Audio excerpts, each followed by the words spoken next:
রমজান মাসে গুনাহ মাফের জন্য সাহারিতে উঠে আপনি এই একটি আমল করবেন। আপনি যদি সাহারিতে উঠে এই আমলটি করতে পারেন, ইনশাআল্লাহ তাআলা আল্লাহ তাআলা আপনার সারা জীবনের গুনাহগুলো মাফ করে দিবেন। এই রমজানের ওসিলায় আল্লাহ তাআলা আপনার যে পিছনের যে গুনাহগুলো আছে সেই গুনাহগুলো আল্লাহ তাআলা মাফ করে দিবেন।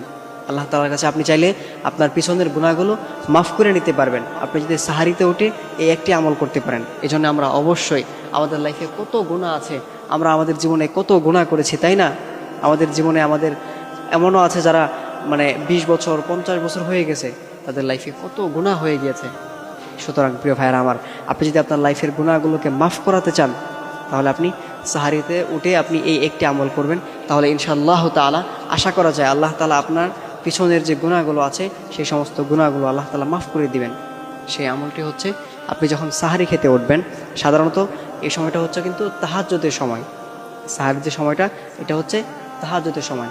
আপনি এই তাহাজ্জুদের সময় উঠে, এই সাহারি খাওয়ার সময় উঠে আপনি আগে 2 রাকাত তাহাজ্জুদের নামাজ আদায় করে নেবেন। 2 রাকাত হোক বা 4 রাকাত হোক, আপনি যতটুকু পারেন, 2 রাকাত 4 রাকাত এরকম করে আপনি যতটুকু পারেন, অন্তত আপনি অ্যাটলিস্ট আপনি 2 রাকাত নামাজ আদায় করে এরপর আপনি আল্লাহ তাআলার কাছে হাত তুলবেন। হাত তুলে আপনি আল্লাহ তাআলার কাছে দোয়া করবেন যে আল্লাহ তাআলা, আপনি আমার জীবনের সমস্ত গুনাহ খাতাগুলো মাফ করে দেন।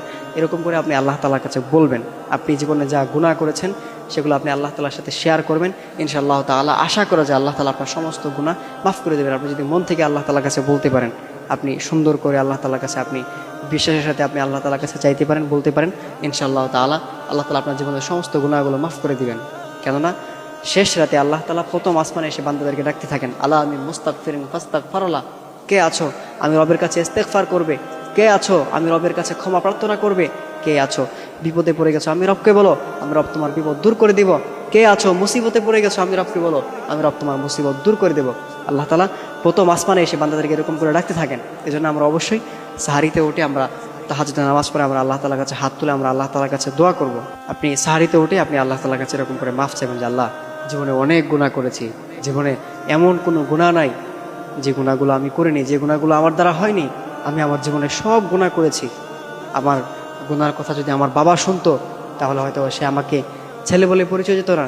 আমার মা যদি শুনতো, তাহলে সে আমাকে তার সন্তান বলে, তার ছেলে বলে আমাকে পরিচয় দিত না।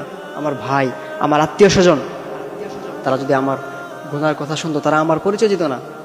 কিন্তু আল্লাহ তাআলা, আপনি আপনার গফফার নামের ওসিলায়, আপনি আপনার রহমান নামের ওসিলায় আপনি আমাকে মাফ করে দেন।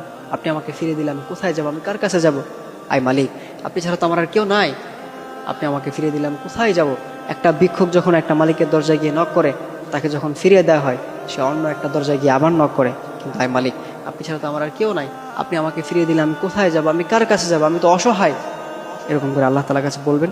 ইনশাআল্লাহ তাআলা আল্লাহ তাআলা আপনার জীবনের সমস্ত গুনাহগুলো মাফ করে দিবেন। আল্লাহ তাআলা আমাদের সকলকে এই রমজান মাসের ওসিলায় সুন্দর করে আমাদেরকে রোজা রেখে এই রমজান মাসের ওসিলায় আল্লাহ তাআলা আমাদের জীবনের সমস্ত গুনাহ খাতাগুলো মাফ করে নেওয়ার তৌফিক দান করুন। আমিন।